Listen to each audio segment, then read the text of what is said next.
I interviewed Congressman Ro Khanna recently, who's been advocating for the Democratic Party to be the anti-war party. He said that the party's become too hawkish. Is this an opportunity for Democrats? Might you be missing that opportunity if you don't sort of look at that messaging as a path for the party? No, and I think Ro Khanna is wrong. Okay. All right, so she's not mincing words there. Democratic Senator Shaheen took a shot at Congressman Ro Khanna for urging the party to embrace anti-war rhetoric and policies. That conversation with Chris Coons as well and Shaheen took place 2 weeks ago during a Politico panel at the NATO summit event. The host, Dasha Burns, referenced a conversation she had with Ro Khanna about the 2024 election, how Democrats should strive to once again be known as the party of peace. Here that is. We became the party of war. I think the Gaza situation really hurt us. What should the Democratic Party be doing right now? We should be the party of peace. We should be the party against getting us into another colossal blunder in Iran. The reality is that most of this country does not want a war in Iran, and the American people are sick of it. And they want new leadership on both the right and the left.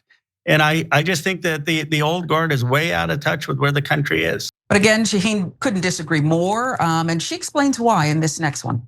I think Ro Khanna is wrong. Okay. The fact is, foreign policy isn't that easy. You can't just say, I'm against all conflicts, because they're all going to be against America's interest or against global interest. What do you say to the and the let NATO me finish. summit. Yeah.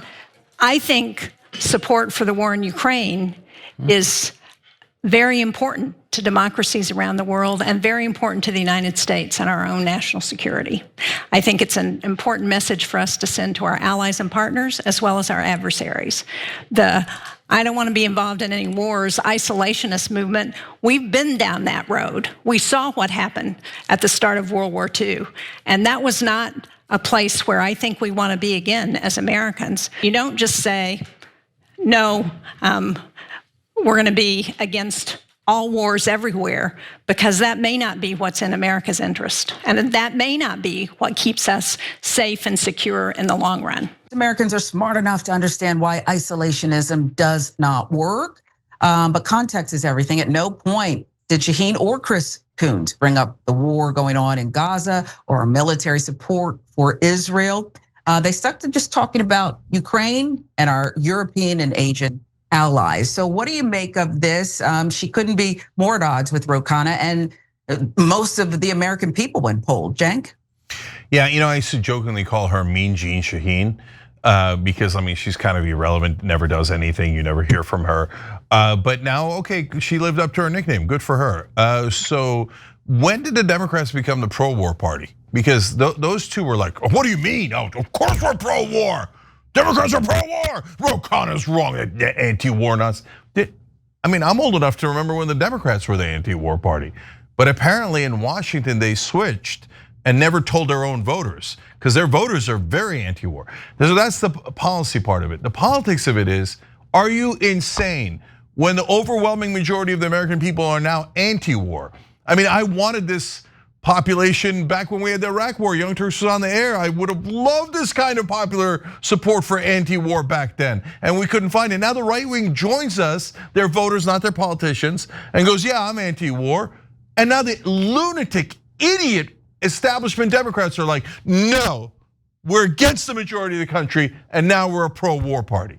Total morons. I think you said it best, Cenk, when you referred to her as irrelevant. I think she represents a very old way of looking at foreign policy. She also kind of misrepresented the statement, no more wars. She said, you can't just say you're against all conflict, but I think a better way of thinking about it is to remember that war is better thought of less as a conflict and more as a failure to have conflict. It's like a last resort.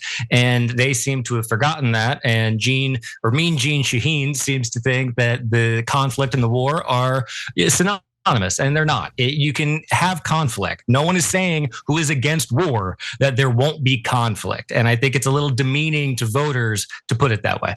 And look, I'll go further. Of course, they're not going to be anti-war these days because they're all taking money from AIPAC.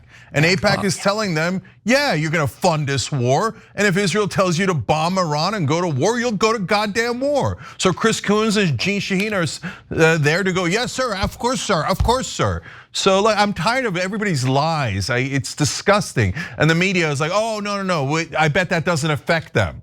You think the millions of dollars they've taken from AIPAC doesn't affect them?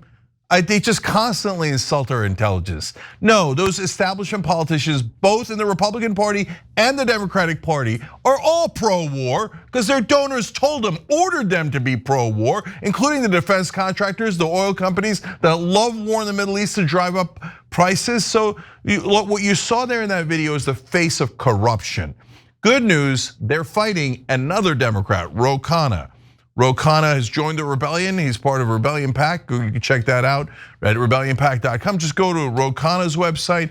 Look, we gotta support the Democrats who remember a different time when the Democrats were Democrats, when we were the party that actually represented the average guy and that didn't represent the donors and more war. And Ro Khanna represents that. So does everybody in the rebellion. So check them out.